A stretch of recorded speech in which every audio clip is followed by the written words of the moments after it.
Hi, good morning and good evening everyone. This is Rakesh here. We'll just wait for a couple of minutes for the rest of the people to join.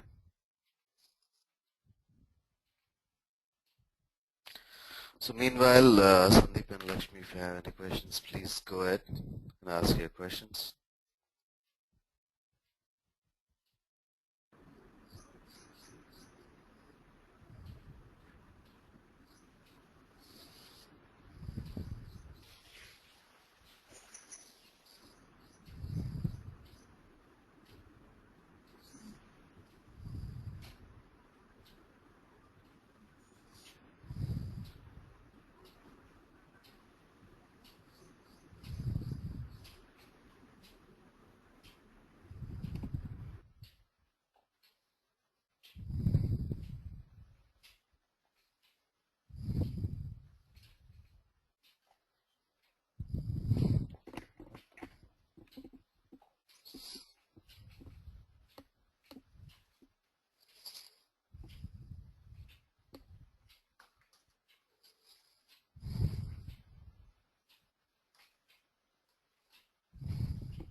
Alright, so we'll proceed with the session. I thought we'll just wait for some of our friends to join.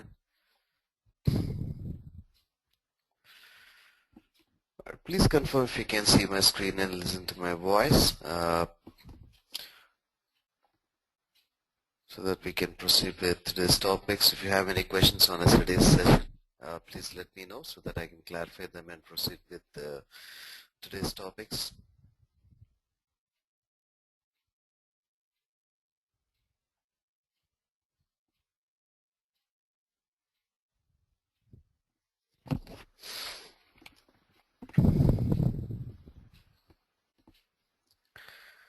Alright, so yesterday we are looking at extractions, flat file to, thanks Jaffer. Yesterday we are looking at extractions, flat file to flat file and flat file to database extraction. So we will proceed further with that. So today we will see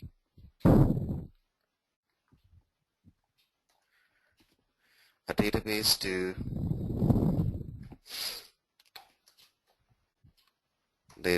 database extractions. So this is general database migration projects. We'll have a database to database extraction scenarios, and the next one that we will see is SAP ECC to a database and a structured flat file. So I'll show you what is the difference between an unstructured target flat file that we created earlier and what is a structured flat file. So this is a general approach that is followed for LSMW. We'll look into it, and then we will see conditions. We have seen flat file to database, then so before this we'll see a database to a flat file extraction, then database to database, database to flat file, SAP ECC to database and flat file at the same time.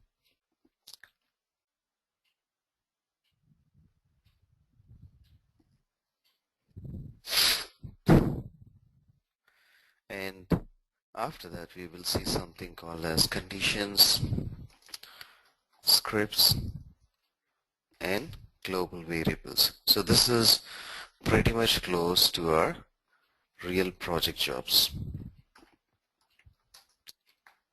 So if you look at the SAP AIO methodologies or PPDMs, best practices for data migrations or rapid deployment solution, all those jobs are built with condition scripts and global variables, and we will see, we will start learning this thing with how do we create the framework and how do we create the structures.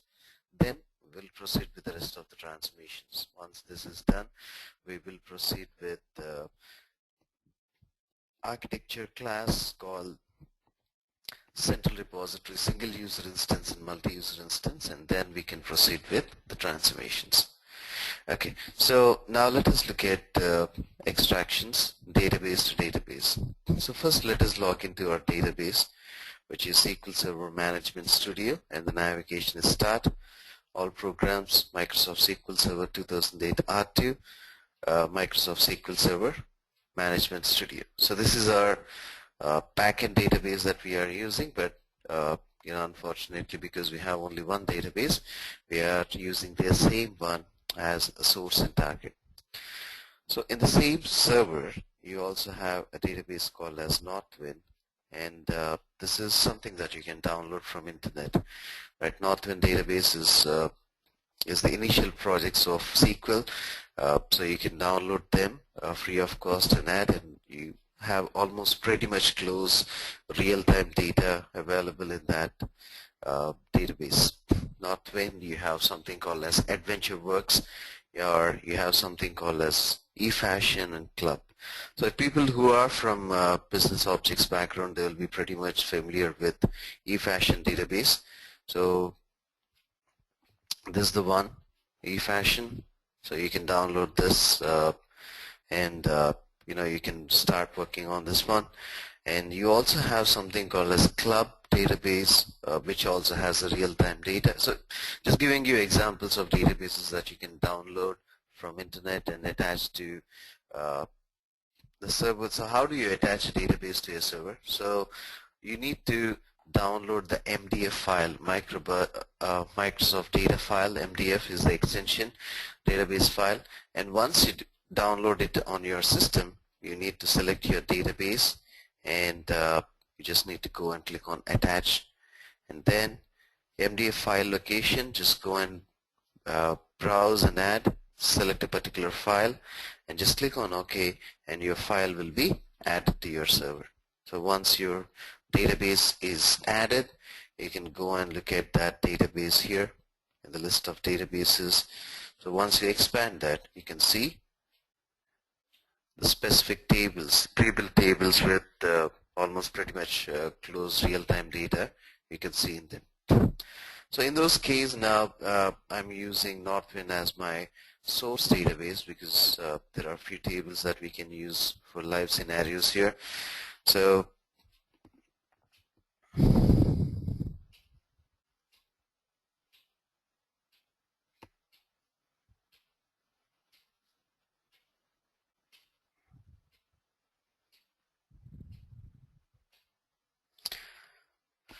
we have orders tables and order details tables. We can use these two, and we have products, and well, there should be one more table called product lookup.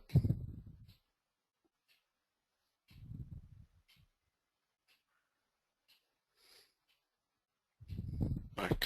So people just wrote some test tables into this one, so that's the reason why we are not able to see the actual list of tables. Okay, right, we'll go with it with the orders and order details. So first thing is I need to add this to my data services. So how do I do a database to database extraction? So now I already have target data store, so I can use that for my target data store, but I don't have a source data store. Alright, so the reason why I'm trying to write on a notepad before doing it on the system is this is one good practice we learned from SAP. when we are there working on a project. So they, even before giving you a system access or access to your repository, they will ask you to start creating the TDD. So each and every developer should write their own technical design document. With that, they have to give the job name, the data flow name, what they are trying to do. So they have to list out all the activities, everything. And once a code peer review is done and a code review is done, then only a developer will get an access to the local repository to start building his job. So with this, what will happen is, like, the developer will foresee what he is trying to do on the system, right? So if he is not sure about something, he will get it sorted out with the help of the senior consultants there, or a lead consultant sitting next to him. And that, so every team has a lead consultant and a senior consultant assigned to them. So these guys will try to make sure that they write a proper technical design document. So with this help, they will foresee what they have to do in the system. So now this guy knows what is source, what is target, how he's going to load that, and what are the different business rules that he has to apply. So he has to write down all those things in the technical design document, and that will, that is a really best practice, where it helps us to, see what are the different steps in the jobs that we need to do. So I'm just trying to put that culture here. So source data store creation. So first step is we already created a target data store and we created a template table. But now this is the source data store, and how do I pull my source tables into data services? So this is step number one. And next, once it is done, then create a job, then a data flow, then pull your source table, then create a template table, connect them, and execute the job.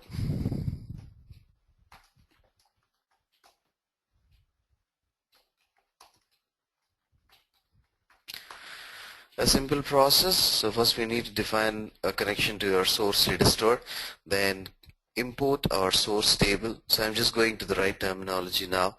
I just wrote a simple jargon there, simple words there, but now I'm talking about the right terminology. So first we need to define a connection to the source data store by defining, one second.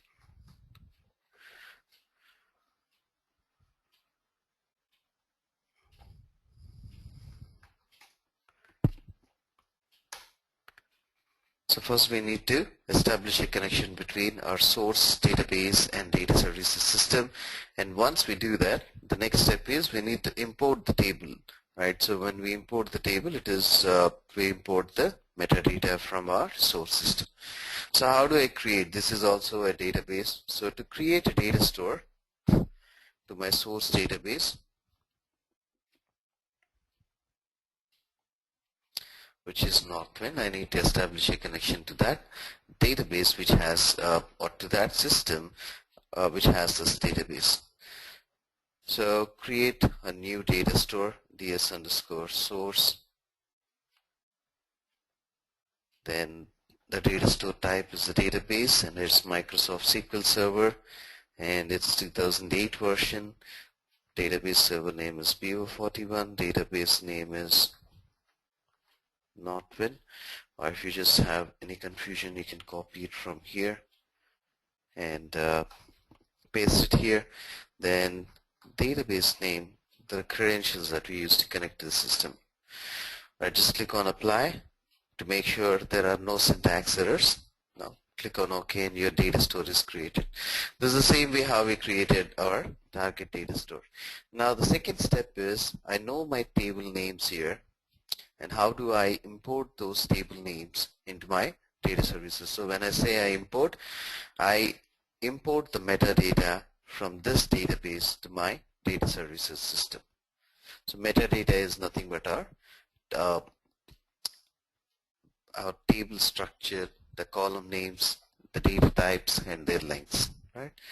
So description about the tables, or you can call this like a bookish definition, the data about the data, right? The structure in which your data is saved. So there are two options. One is import by name, if you know the exact table name. So yeah, before that, so you need to select your data store, do a context menu, right click, and go with these two options. One is import by name if you already know the table name properly, or you want to search by a keyboard, you can go and click on search. Now this is my source data store, and the data that I'm trying to search is an external data. So when I say internal data, internal to data services or external to data services. So that is external. Next one is object type that I'm trying to search is a table, and it contains or equal to, I can give the word, this word is there in the search string, or it is equal to that search string. So I'll say contains. So I'll say order, and I want to search all the tables or views with the word order. So if you look at this, it will give you all the tables and views that are created with this structure, right, with the name orders, or the word which or in which order is present. So I'll try to use these orders and order details, these two tables. So I'm selecting these tables, and I'm doing an import.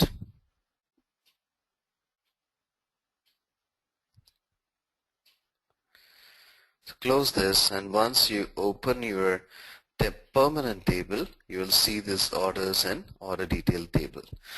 Now what is the difference between order template table and a permanent table? So in the previous example, we created one template table. So how did I create this template table? By selecting it from the right hand side tool palette, or the option 2 that I have is to select the template table from my target data store and drag and drop it into my data flow. Right, these are the two options in which I created this one. So differences, I'll just open this data flows and I'll try to show it here. So my template tables are present under the template tables, and my permanent tables are present here. So when I drag and drop a template table into my next data flow, so the first data flow where I'll be using my template table is my target table that where I create them, right? If you look at this one, so in this data flow, when I create a template table for the first time, it will always be my target table, and when I reuse it in another data flow, it will be my source table by default, because in one table you are creating and populating it, and the second table you are actually using that as a source, and further you are going to proceed with that. And the main second difference of a template table is something that gets dropped and recreated, right? So that is something that gets dropped and recreated. So it is like a temporary table on your database. So every time you run your BODS job, so it will be dropped and recreated, which means if I do any changes in my column structure, right, any changes on these columns, additions, deletions, rename on my metadata, so that will not have any impact on this table. So when this table is dropped and recreated, every time it is recreated, it will be created with its preceding object's metadata. So which means it will be created with a new structure. So let us say if it has this structure now, and I'm going to change my source structure. So when I rerun the job, this structure will also be changed, because this table, it is getting dropped and recreated. So that is the nature of the job, nature of the template table. So especially when there is a change, or for all the intermediate tables, you use the template table, and especially when there is a change in the metadata, so you always go and use a template table, right? All the intermediate tables, so still you are not final with the actual target structure, so you are trying to create a structure which can be changed quite often, then in that cases you will go with a customer template table and the permanent table. So if I try to reuse a permanent table in any data flow, so it will ask me, do I want to make it as my source or as my target, just as my flat files ask me, right? So if I make it as a target and open this table, you look at this options, you do not have anything called as drop and recreate. So these tables, which means they will not be dropped, which means they have the same structure, fixed structure. So if there are any changes in the metadata, this job will throw an error. So if I have a permanent table as a target table and there are some changes in the source metadata, so next time when I run this will fail because the structure that is trying to push the data into the source table is not same as a structure that is trying to push the data into the target table is not same as the structure of the target table. So the column structure, the metadata is different, so it will throw an error, right? So this is your key difference between your source and permanent table. So when I run a data flow which has a template table as a target table, so every time it gets dropped and recreated, so whatever the data that is present in my source table will be loaded into my target table.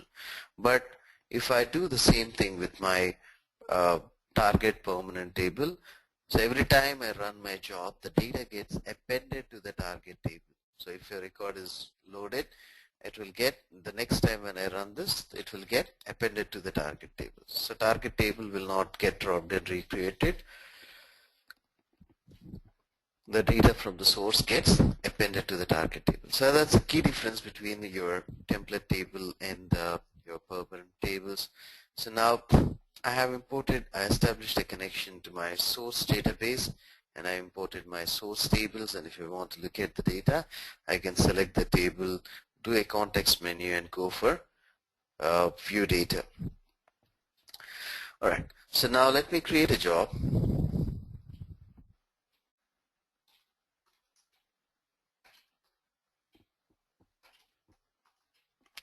So this is database to database extraction. So first data flow, df underscore db underscore db underscore ext, database to database extraction. So I know I have my orders table. I drag and drop it and make it as my source. Alright, now create a template table.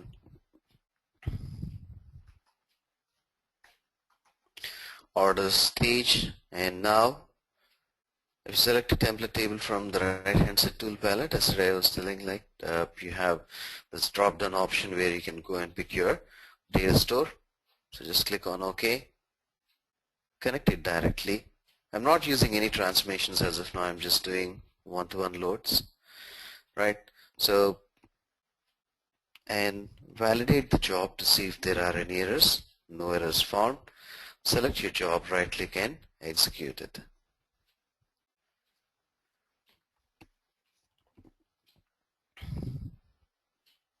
The job is successfully completed, and if you look at this, 830 records are extracted from orders table in 0.041 seconds and loaded into the target table in 0.049 seconds, and the total time for the job execution is 3.333 seconds, right? So pretty fast. Quite good examples we can see as a part of the training to tell how fast data services is. And this is our database to database extraction. I click on the magnifying glass, I see the data in the orders table, and if I go to the profile tab and click on records, I can see the count. Or if you want to go and cross-check on the database, go to the database target,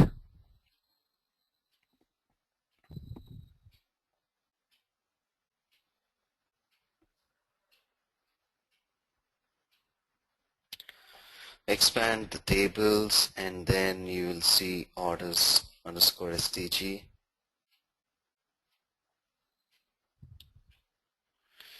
Alright, so this is the table that we just created, and select top 1000 rows. You have the code here. Count of star to take the count of records. Execute that, and this is the count, 830 records. So that is a simple match. So if you want to do a further reconciliation activity, a cross-checking the count of records or count the actual records, you can look at some data here, right? A particular order ID, and we can just search with this order ID if it is present there. Right? So on the database, you'll go and select star from this table orders underscore stage where order ID is equal to 10248. Right? So if you get the same record, then also on the data level you are doing a match. So that is nothing but a test strip that we do on the database. Right? So we see some order IDs here, and you want to cross check that the same order IDs are loaded. So you note these order IDs. So how you can note that, you can just right click and do copy cell, and try to paste that in a notepad or an Excel. So you copy some values here from data services, right? And you go and cross check them on the database, and if it is present in both the places, you create you'll write a document saying that these are the values that I checked in data services. They are present, screenshot from the data services side, and these are the documents or these are the order IDs I cross-checked from the database side. This is the script and screenshot. So with that, you complete your test script documents, right? So you will, once you complete this test script document, you will send it for user acceptance test. And once the user acceptance test is done, you will move it to the production system. So that is the order in which we follow in the projects. We'll talk in more details once we are looking into the project orientation. So next one is a database to unstructured flat file. So I'll say why I'm saying it as unstructured flat file. So create the data flow df underscore db underscore ff underscore ext. So now select my order details and make it as my source. Now I will use a query transform that is present in my tool palette. This is one of my transformation that is present under platform, which is my query transformation. So if you look at the descriptions, retrieves a data set that satisfies condition that you specify. It says retrieves a data set that satisfies the conditions that you specify. So it is not a simple transformation. This is the most used transformation in all the projects. So if you look at the percentage of usage of transformations, this will be almost like 90 to 95% used, because this is quite flexible transformation, and you can do you can do wonders using the query transformation. So we'll talk in details about that a little later when we are looking at the platform transformations. But now I'm trying to show you what is a structured and right. So sorry, I'll talk about that in the next job. So now we are talking about unstructured flat file. So how do I create an unstructured flat file? The same way, go to the file, flat files, select it, right click and go for new, ff underscore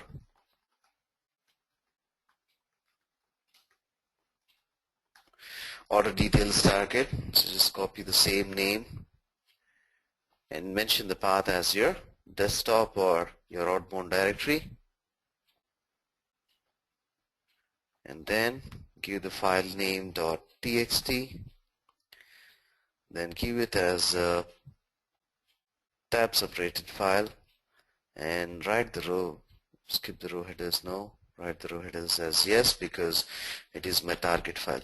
So this is what I'm calling as unstructured target file, because I'm creating a target file without any predefined structure, and I'm trying to link it with my source table. So whatever my source table has, whatever the metadata my source table has, it is pushed onto my target table. So this is my unstructured target. So even if you open this one at any point of time, you'll see only one field defined there. So link it with your database, validate that, no errors found, execute this one.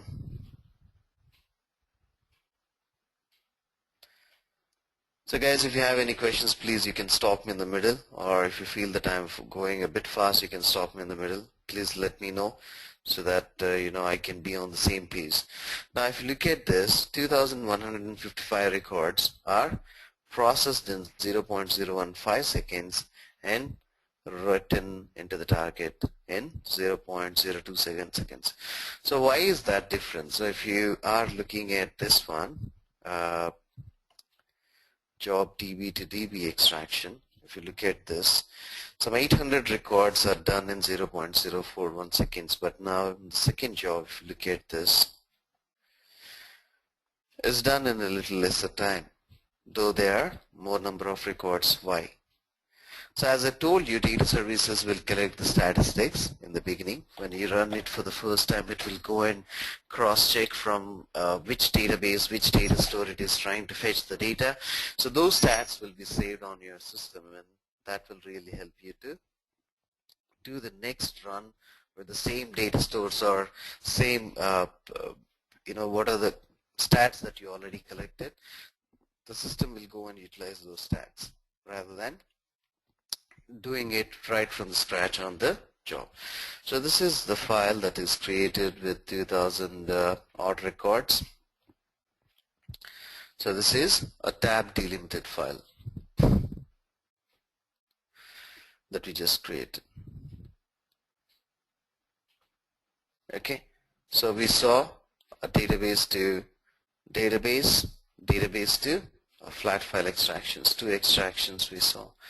And the next one, we will see from SAP to, this is also done, the second one is done. Now the third one we will see SAP to a database and also parallelly a structured flat file. So I'm going to create that. So for this, the first step is I need to create a SAP data store. So to create SAP data store, I need some information from my SAP system. So the first one that I need is my SAP application server,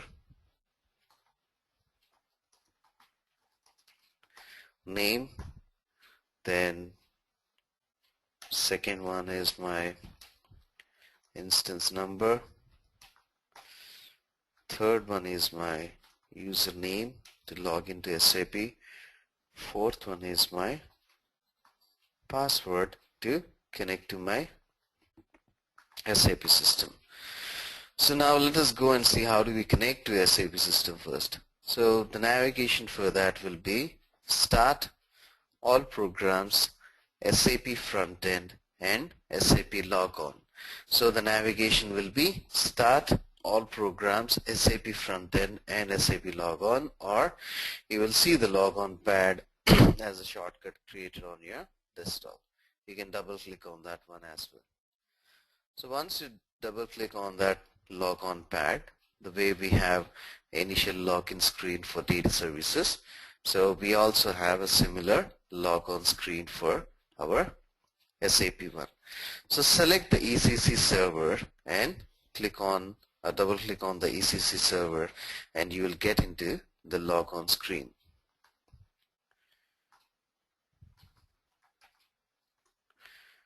Oops.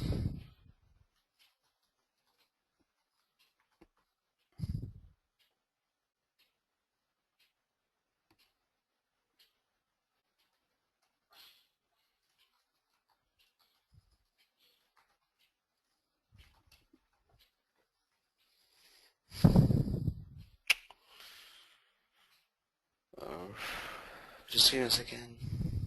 I need to check my client number. Just a second, please.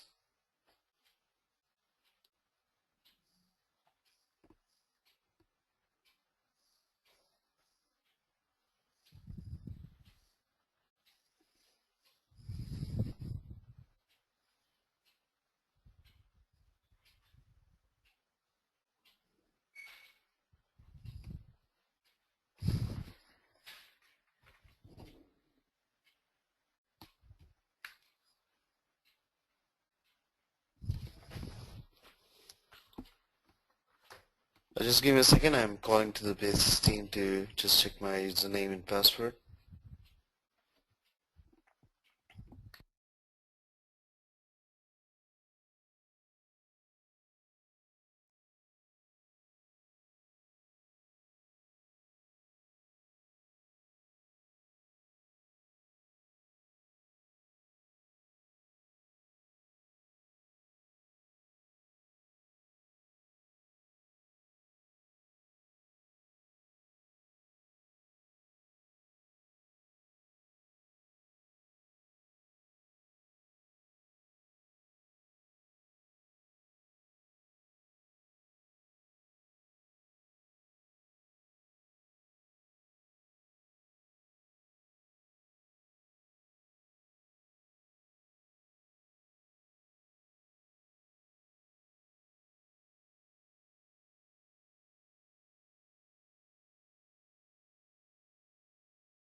Alright, sorry, just trying to check with other systems as the basis guy is not reachable.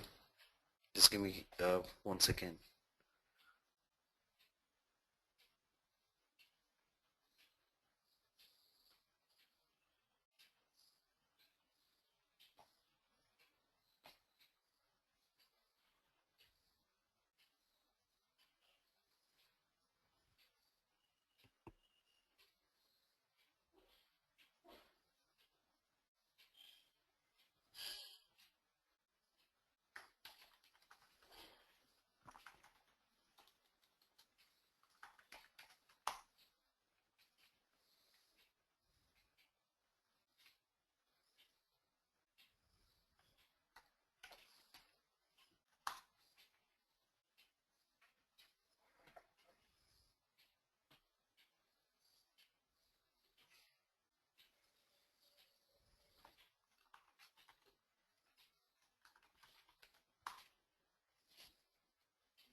Right, so got into another system where I have an access to this ECC.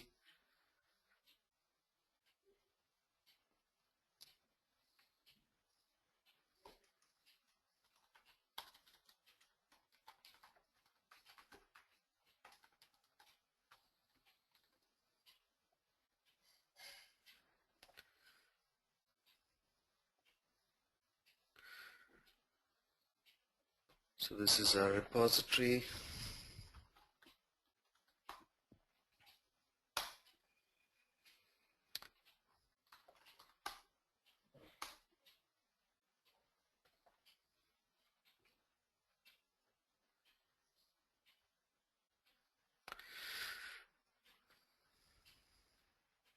Okay.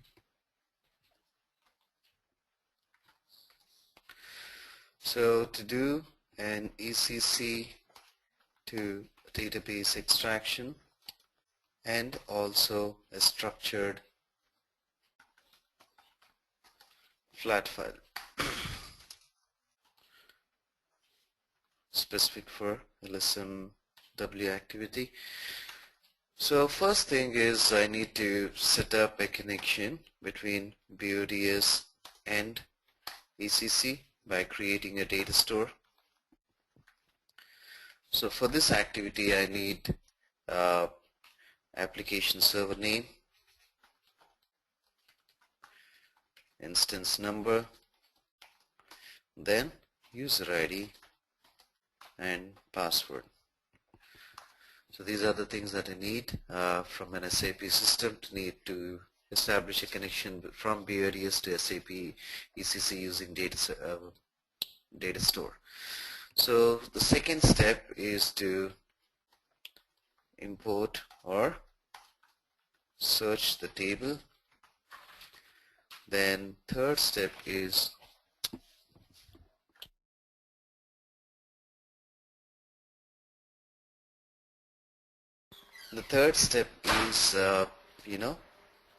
create a job, same process as before, then data flow, then drag your source SAP table, then template table, a query transformation, and create a flat file using query transformation, connect, and the first step is to execute.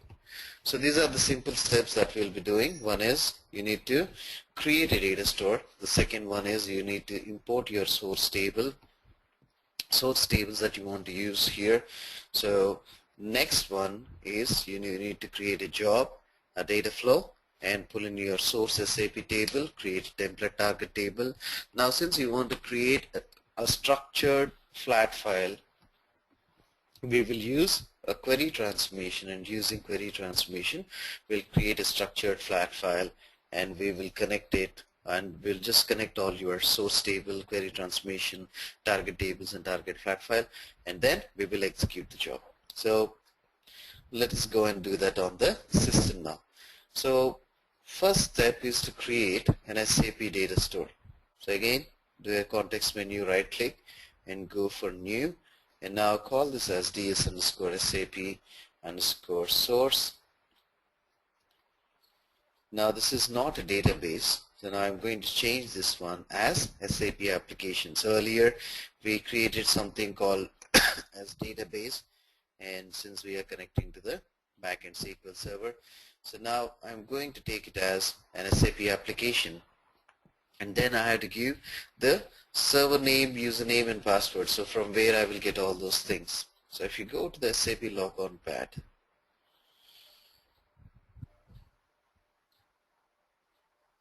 so this is my SAP logon pad, and if you look at this one, these are the SAP tools that are added, like SAP BW system or SAP ECC system. So this is the ECC system to which we are connecting. So select that one on the SAP logon pad, do a right click and go for properties. So if you have any questions on how do you get into the SAP logon pad, this is the navigation: start, all programs, SAP frontend and SAP logon.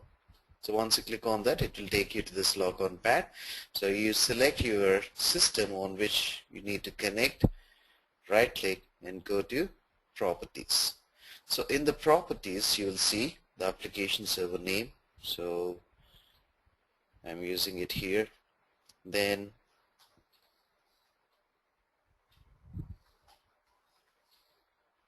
I'm giving the username and password.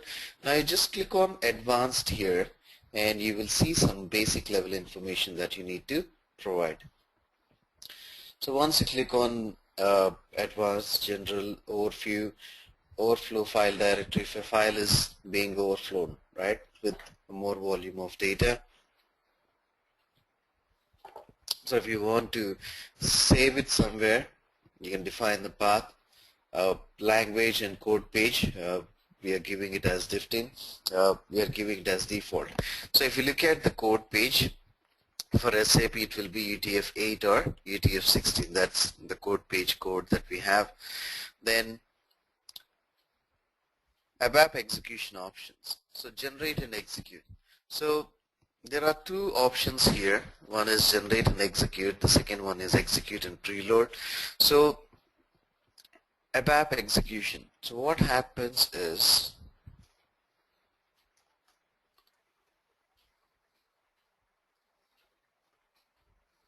this is my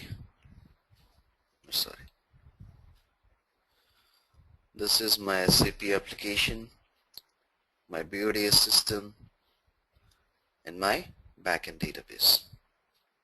So these are very simple things, but I'm just spending more time here so that our foundation will be strong, and going forward it will be easy for us to understand all those things.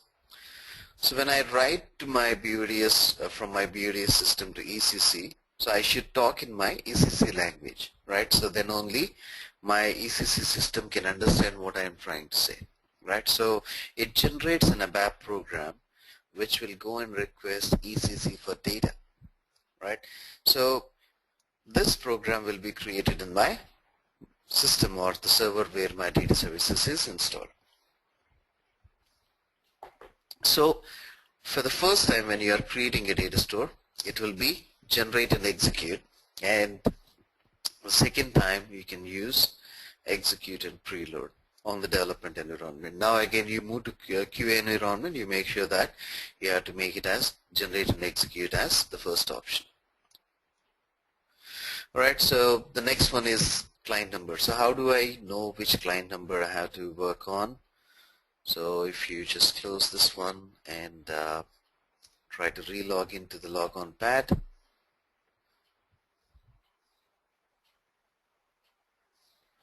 double click on that and it will take you to the logon pad. So I see something called as a client number here, which is 800, or you can just click on this drop down and it will show you the client number once you log into the system.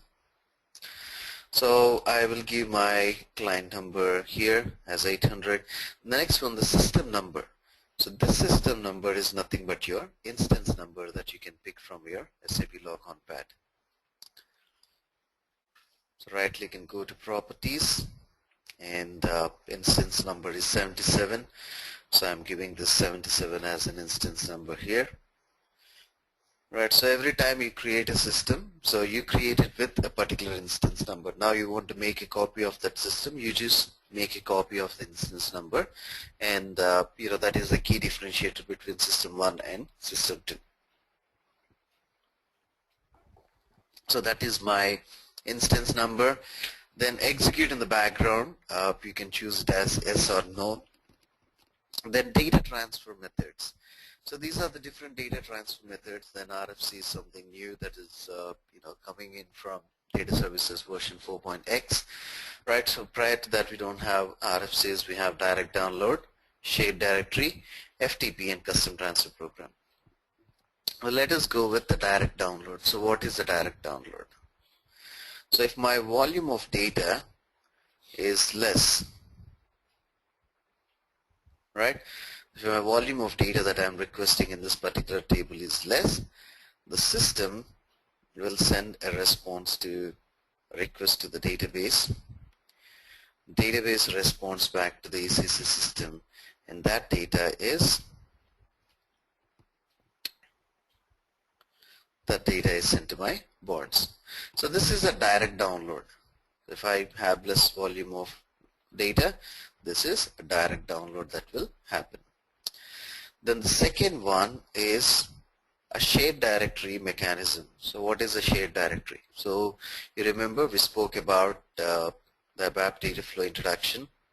So there is a system on which my data services is installed, and there is a system or server on which my SAP is installed, right? So on the system there will be a shared directory which will be a common share for both SAP and ECC. So first the basis guys, they create a folder here and they give a read and write access to that folder from the system on which data services is installed. Now when I'm going for a shared directory mechanism, this is how it works. PODS sends a request to ECC. ECC sends the request back to database. Database exposes that data in the form of a flat file to my share folder, and data services reads the data from a flat file. So reading the data from a flat file is pretty fast compared to my SAP direct interaction. Alright, so in that case I will go for shared directory, and when I'm going for a shared directory, I also need to mention the work directory on the SAP server and application server path for the shared directory. The next one is RFC. Since SAP acquired PODS, remote function calls is the mechanism that each SAP system communicates with other SAP system. So it also established an RFC connection between SAP data services and SAP ECC. So if you go to ECC, or if you go to the SAP system, SAP BI, so on the source system connections you will see a separate connector called as data services, which will allow you to communicate between create a direct RFC connection between data services and SAP. Right, so the next one is FTP. So it is pretty much similar to shared directory, but for an FTP you need to go for an IP address and then the folder in that system. So it is a remote server where it has a folder allocated for you. So you write the data into FTP and read the data from there. Now if you are writing some custom transfer program, you can go with a custom transfer program. So these are the different options. So especially the key ones are direct download when you have less volume of data, and shared directory when you have huge volume of data. So just keep that in mind.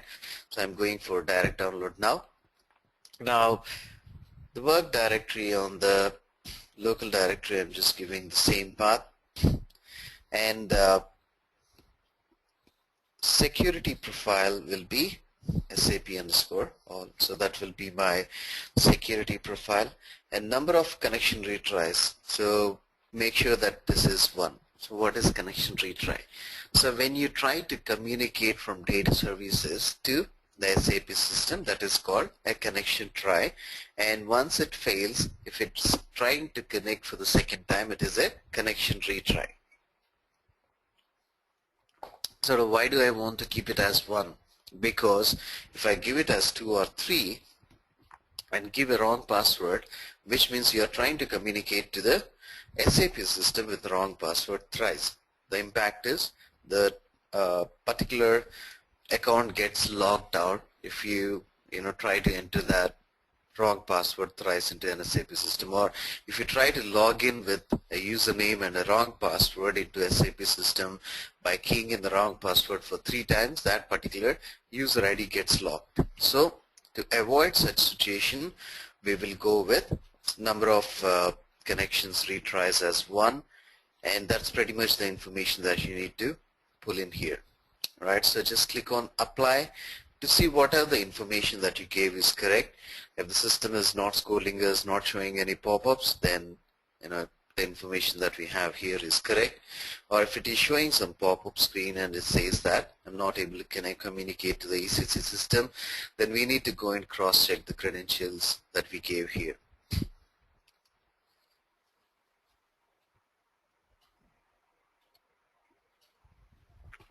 And since we are trying to establish a connection to the external ECC system, this SAP system is also present in a different physical location to that of data services machine. So it has to go through network. So it will take a little time now.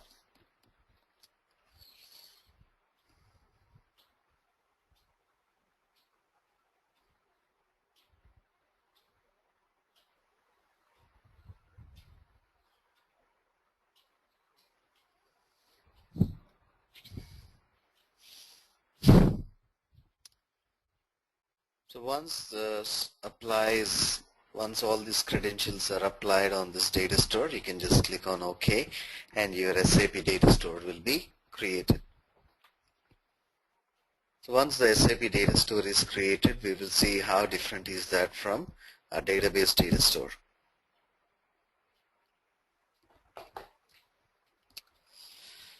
So while this happens, let us go and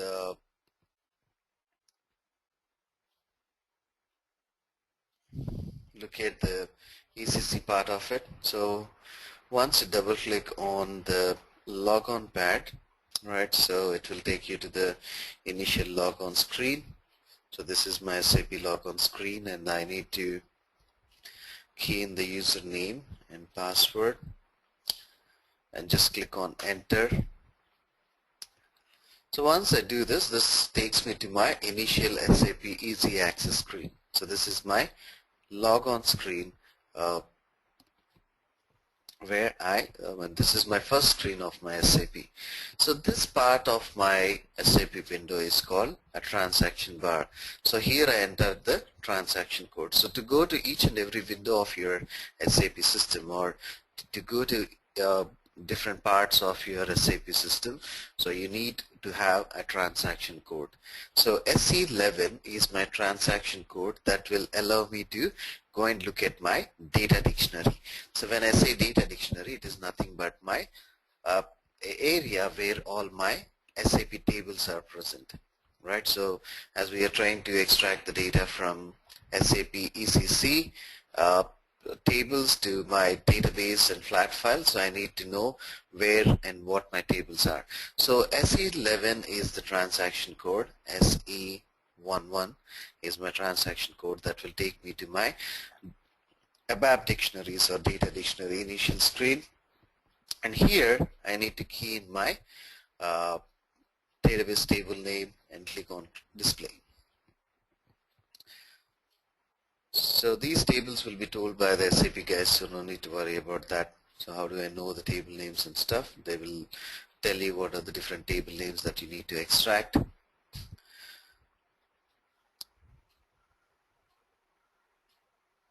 It's still taking a long time.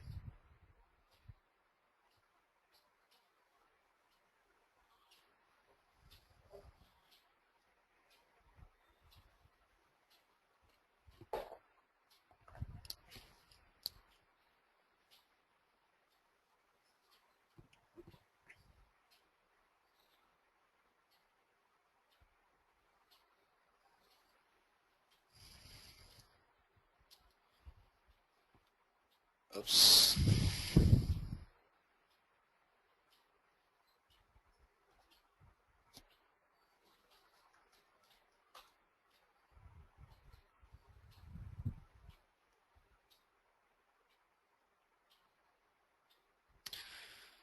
So this is my data dictionary, which says the structure of the table, and if you go to this contents button and you click on this and press F8, you'll see the data.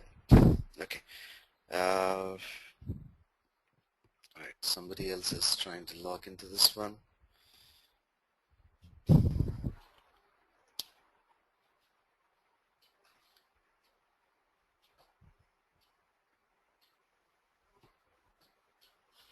Next.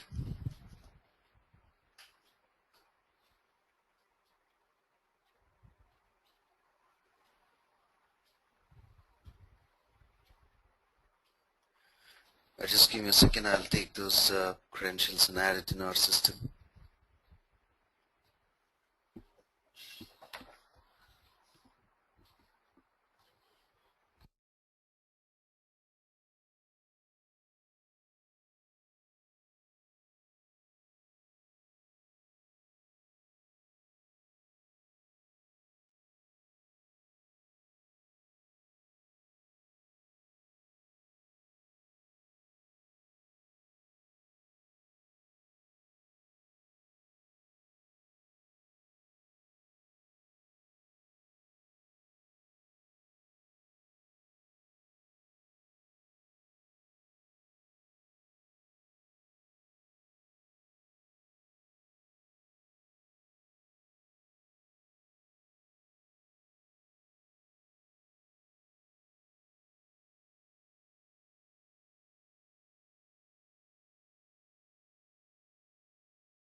Alright, this is crazy.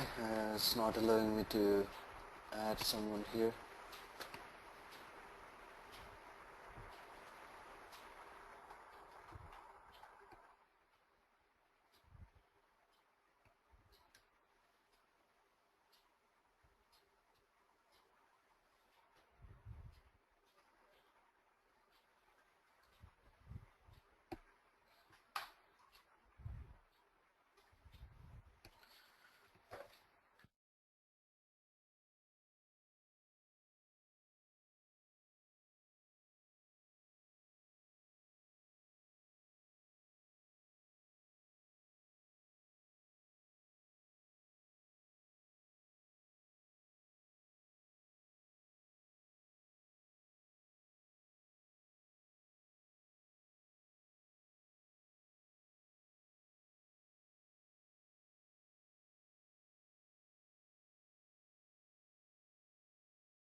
Sorry for that. I got one more system access from where we can log in.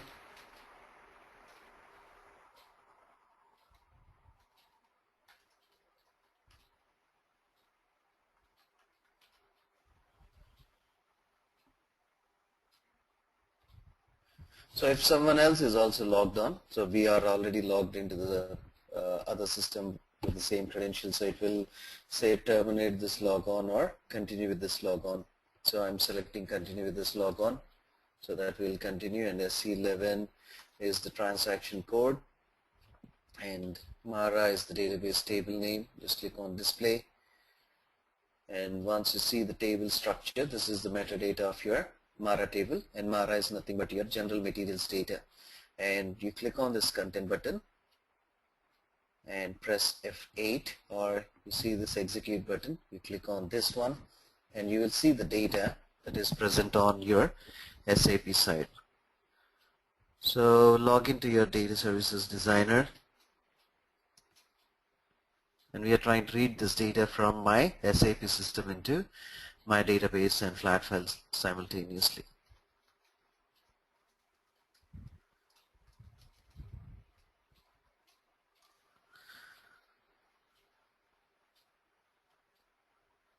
So this is our local repository. Just click on this. Yes.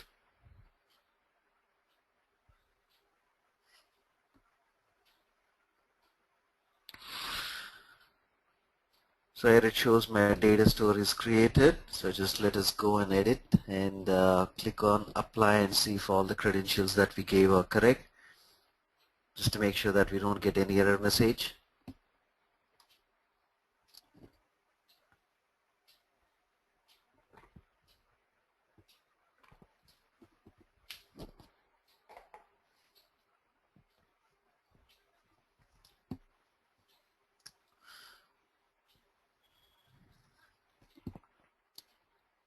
Right, so it is not throwing any error message. Then just click on OK, which means all the credentials that we gave are correct. Now the next step, we created the ECC data store. The next step that we have is to search for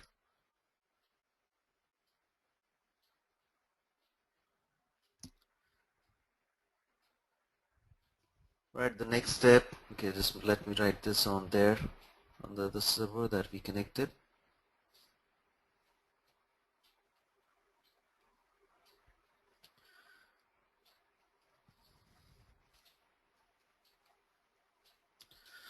Okay, the first creation of data store is done to SAP system. So we established a connection between SAP and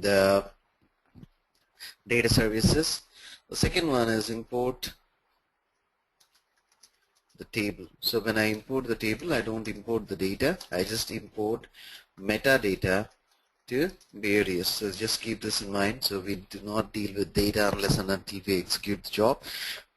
We always deal with the metadata. So import the table.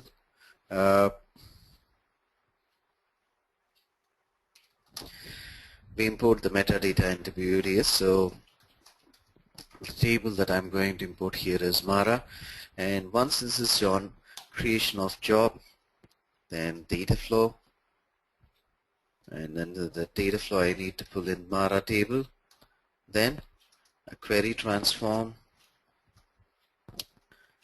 and my target table, and also my flat file, structured flat file.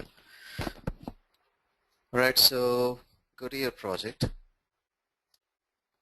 and create a job. Call this as job underscore ECC underscore DB. Oops.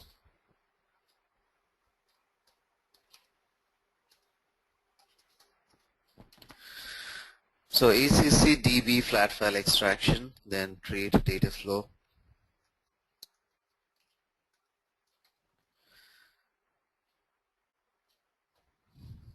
Right. So now go to your SAP data store, and if you expand it, it is a bit different from what your database data stores look like. Right, database data stores talk about functions and tables because these are the only two options that you have in your database data store. But if you look on the SAP data store, you have functions, you have tables, you also have hierarchies, you also have IDOCs and ODP objects. Okay, so hierarchical data, the nested structure into which we load the data into the target system, we'll look at them a little later, so we just will concentrate on the tables. So to import a table, so select your data store and go with the same process like your database. You can either import it by name or go by search. Select external data, and the object that you are trying to look for is table. It's not hierarchy or objects, and it contains Mara. So do a search. Since it is an external SAP system, it will take a bit longer time.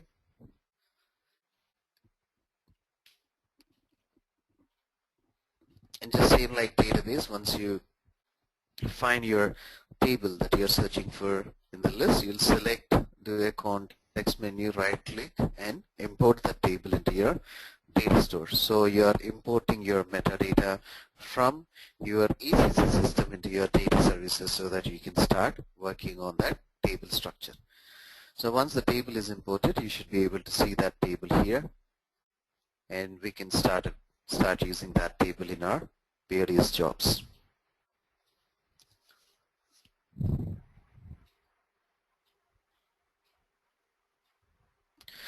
So once I do a search, I'm giving the option here as contains. So search criteria or select criteria. So it contains the word Mara. So all the tables that has a word M-A-R-A in it will be displayed. So out of which you need to go and search which is your right table, and then you have to select it and import it into the system.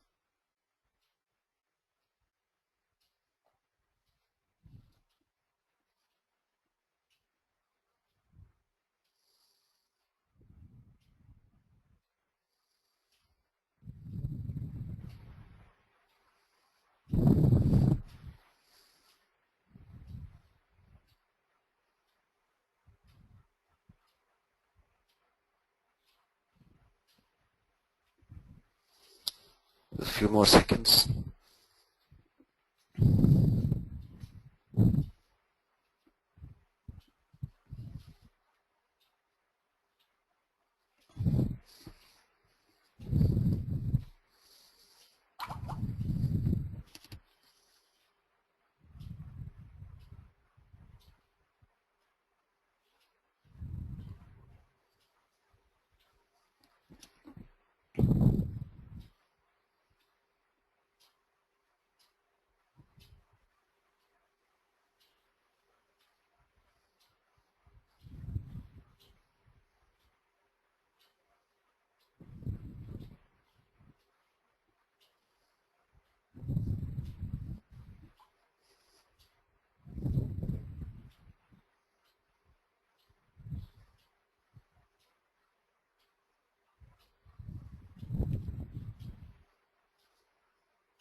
It's taking a bit longer than expected. Let's see.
Alright, so now you see all the list of tables that has word Mara in it.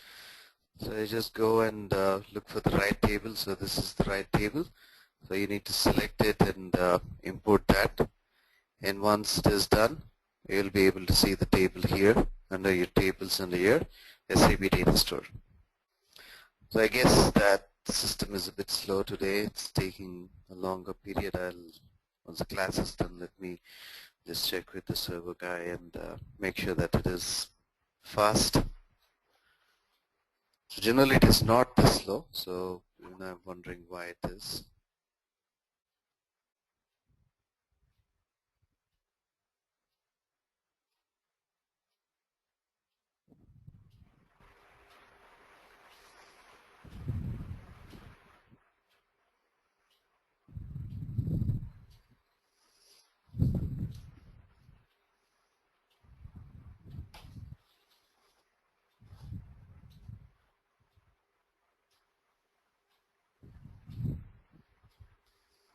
Right now it is imported. You can just close the search window and you expand this and you see the Mara table here.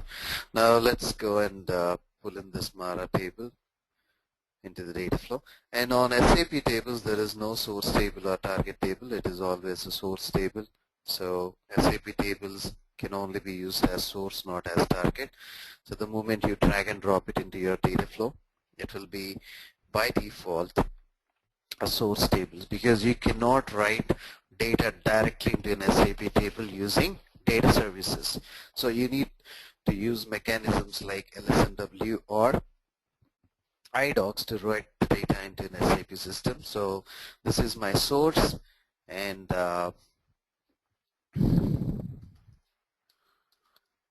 this is my target. I'm using target data store. I'm giving the table name as stage Mara, so I can directly connect this Mara. So what I will do is I'll use a query transformation right from the tool palette and Qt underscore scoping. I'm just calling it as Qt underscore scope because I'll show you what is a column level filter and a row level filter today.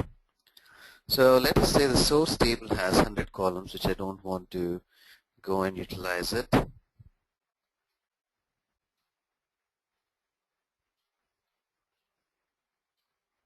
Alright, just some small things, they trouble you. Right, especially when you are working with the tool from quite a long time, you just want to see it like how you want it. Alright, so this is my query transformation. I'm calling it as scope. Right, so if you expand the query transformation, it is divided into three areas. One is your source structure, that is called as schema in, and the second one is your target structure, that is called as your schema out. So if I expand my source structure, this is my source metadata. If you want to cross-check this one, you can go and click on the table and expand it here. You'll see the same table structure. Right, so I don't need all these columns. Probably there are 160 odd columns that are present in this table. I don't need all. So I need material number. So this is a row level filter that I'm trying to do. So I want name of the person who created this material, last changed, right? Material type, industry sector, material group, all material number. If it has any previous reference number, then unit of measure.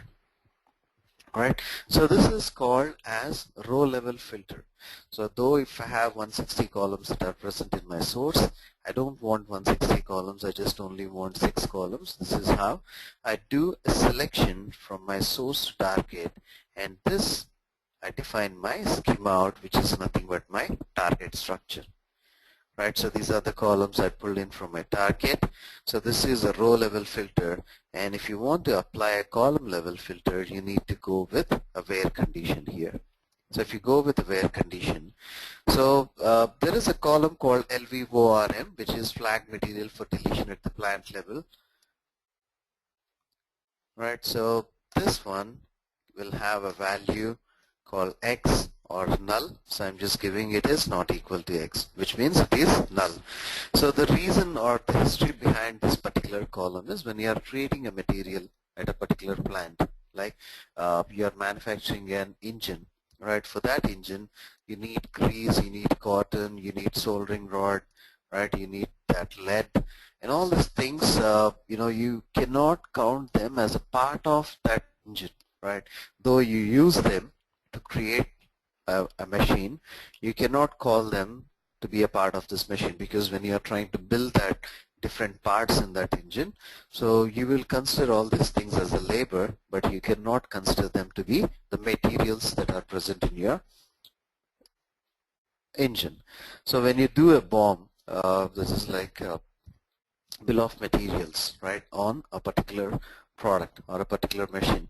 So what are the different materials that are used in that particular engine? So if you're trying to do a bill, you cannot count on grease, you cannot count on lead, or you cannot count on the soldering rod. Just giving some rough examples. So in those cases, we will mark this material. Though these materials are present along with your raw material in the plant, you cannot call them to be a part of your final product. So what you do, you mark them with an indicator called as X, which says that these particular materials like cotton, grease, lead, soldering rod, glasses, and all these things are to be marked as deletion, right? These are the materials that are flagged for deletion at the plant level, so that they will not go into the BOM, bill of materials. So that way I'm saying here this is not equal to X. So this is a row level filter. So out of 100 rows, I have 50 rows marked as X and 50 more rows marked as null. I'm taking the second 50 which are not equal to X. So keep that in mind. There are two types of filters that we are learning today. One is a column level filter and the second one is a row level filter. So just validate to see if your syntax is correct. And now the third thing that we will learn is how do I create a structured flat file. So till now I know how to create my unstructured flat file, going to flat files and going and clicking on new. Now let us see how do I go and create my structured flat file. So within a query transformation,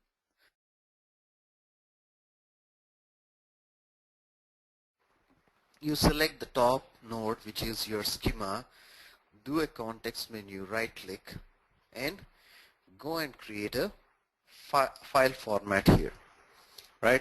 So all you need to do is open your query transformation, go to your schema out, select the top schema, right click, and create a file format. So again, it will take you back to the same flat file window. So I'm giving the name as ff_mara stage and the location to be my desktop or my outbound directory in the project. Then the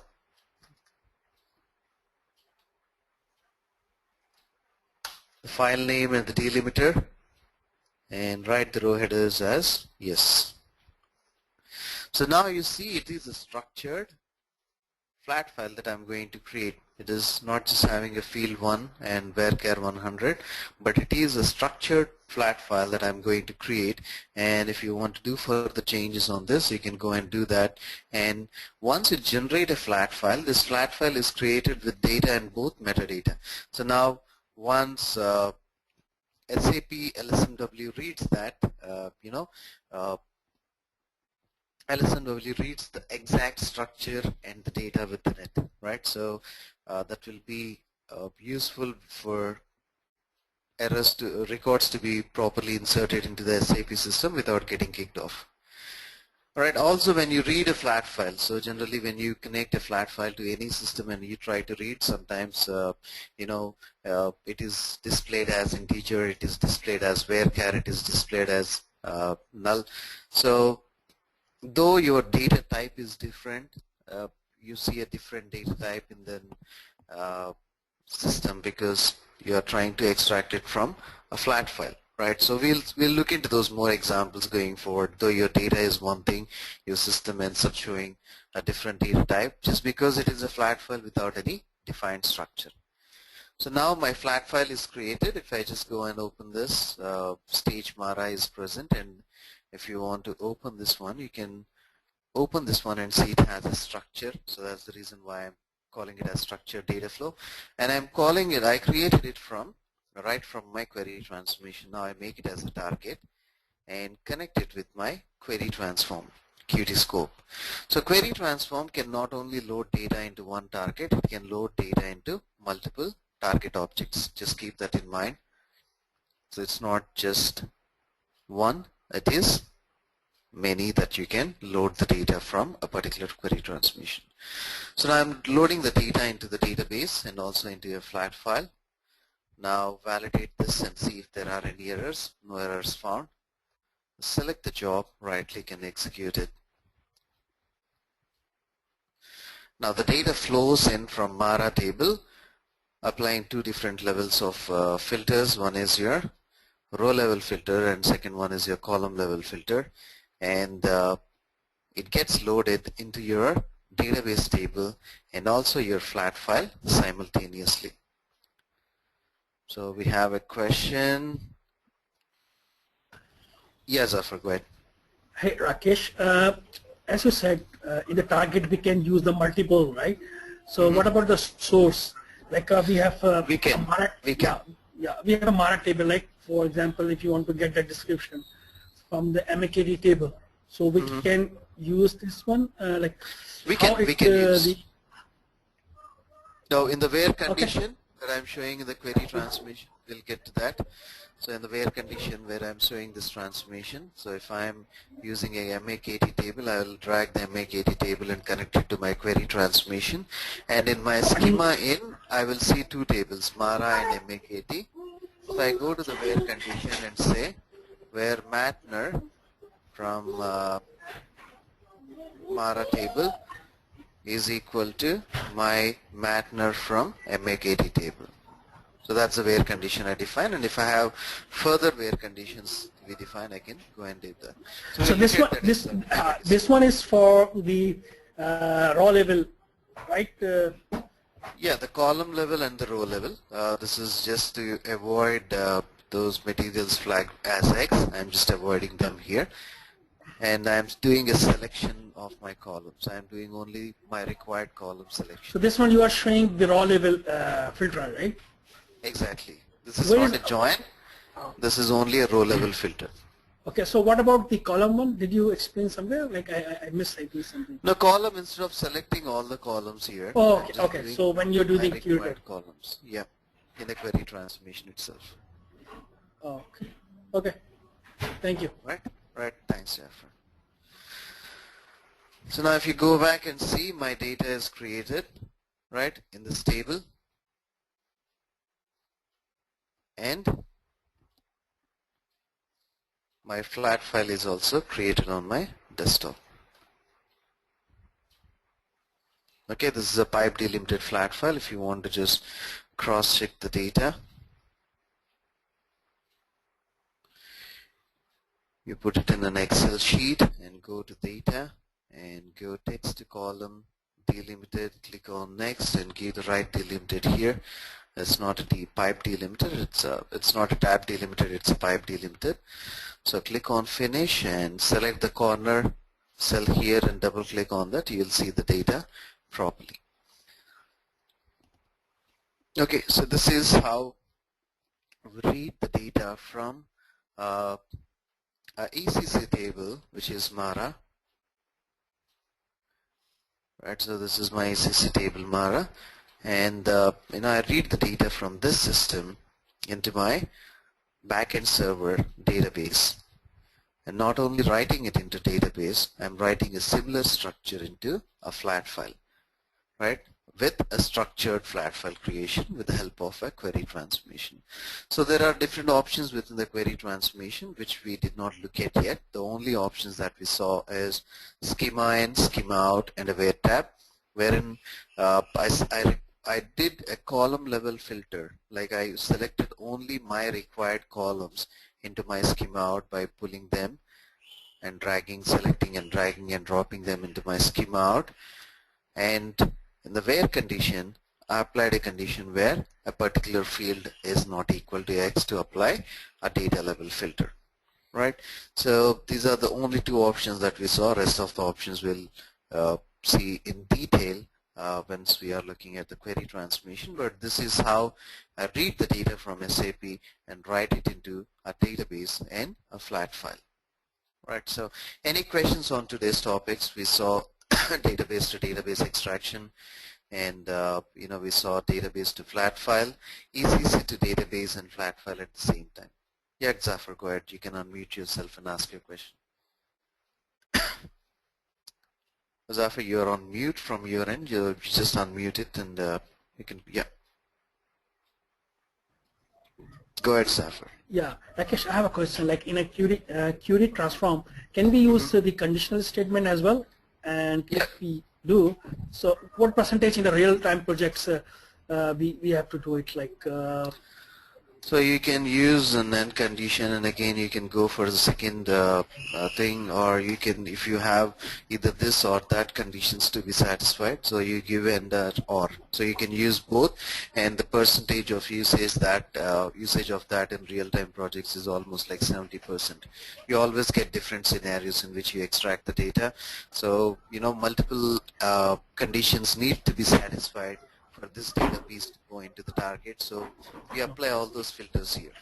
But we cannot use like if a statement, case statements here, like a function, like for example, if I want to check if Mara so and so, like then else this one, like something like that. Like that on a, let us say if I have a Matner that is 100, and you want to convert that into A100, so I can go and write a decode for that, right? I can write a decode here saying that, I'm just commenting that one.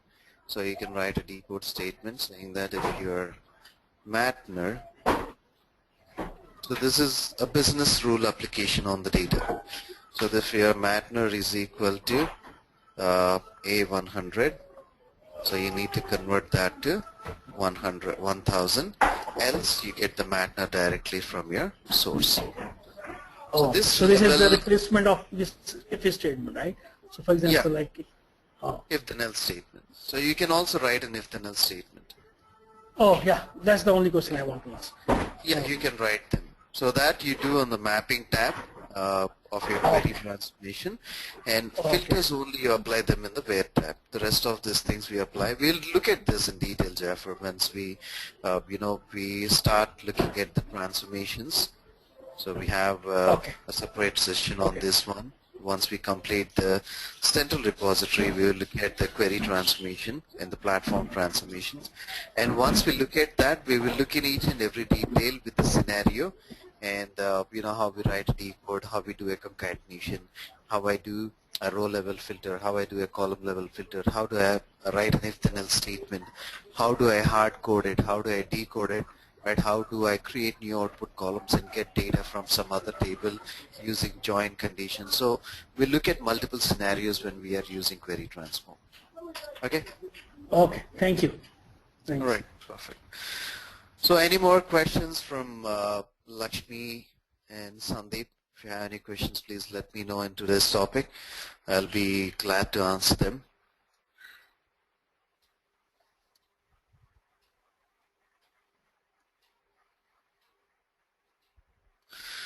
All right, so just go through those recordings one more time. So I think you are getting recordings. Once you confirm your availability for this batch, our staff will be sharing these recordings to you. So go through these recordings, and if you have any questions, please reach out to me tomorrow before we start this topic. So we also have one more thing pending for today, which is condition scripts and global variables and local variables. So we will look at this tomorrow, and once it is done, we will go with creation of single user instance and multi-user instance. Probably we can cover this one and sorry, this one, single user instance tomorrow. So this is again the real-time things that you work on the project, how you go and create on a single user instance, how do you point your environments with single system, how do you point it to dev, QA and prod. So this is quite interesting, one, to practice, to implement on the project, and also for your certification. You have 8 questions on this topic, so get up. So tomorrow we will have tomorrow and day after especially we'll have a wonderful session. So I'll just start from an Excel, and with diagrams I'll show you like how we are going to head with this one. What are the different options, what are the different environment and instances. So as an architect, how do I look at the customer's requirement and define his landscape? So what are the recommendations that I provide? So how do I set this environment, development, QA and prod, and how do I do a code promotion, dev to QA, QA to prod? So all these things we will look at in tomorrow's class, so tomorrow and day after tomorrow. So that will be quite interesting. I'll try to keep it as interesting as possible. Just in case if I'm boring you somewhere, please let me know. I'll try to make it more interesting. And thank you guys. Thanks for your time and thanks for attending today's session. See you in tomorrow's session. So have a good day ahead. And Rakesh, yes, Sandeep, go ahead. Rakesh? Yeah, one question from my side. See, the thing is like we are extracting the data from SAP, right? So if in between the data is refreshed or if any new material is created, so what we can do in the data services means like can we refresh the data store? So once you extract, so this is when you talk about an extraction, this is a batch job that we are doing, right? So this is a batch job, which means it runs only once. You extract the data from source, and once you run this job, whatever the data that is present in your source, it will pull the data and load it into your target table. And once this is done, a new material is created, so you go and do a delta mechanism. You can implement that with timestamp calculation on data services. You can do deltas. Okay, yeah. So it is, no, the other question that you are probably asking is if a material is newly created on my source that has to be directly refreshed onto my target, then you can go with the real-time job. Okay, so this will refresh. Yeah, this will refresh automatically. Whenever there is a transaction hit on your source, the transaction gets reflected automatically on your target. Because just a heads up on the real-time job. So because we create a real-time job and we convert this real-time job into a service, and we will run this service. So a service is something like a web service that runs continuously. Till its services are down, it will be up and running. So till this service is up and running, indirectly your job is running continuously. So the moment there is a hit on your source table, the data will be pushed onto your target table. So that is what we do using real-time jobs. Okay. Okay. All right. Good question, Sandeep.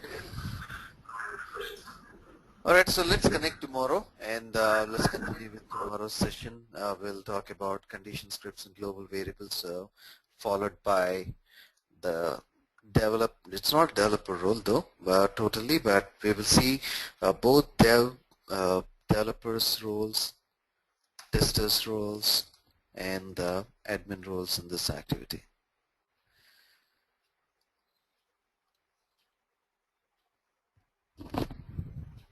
Okay, right, Sandeep, I'll cross-check with that. Thank you for letting me know.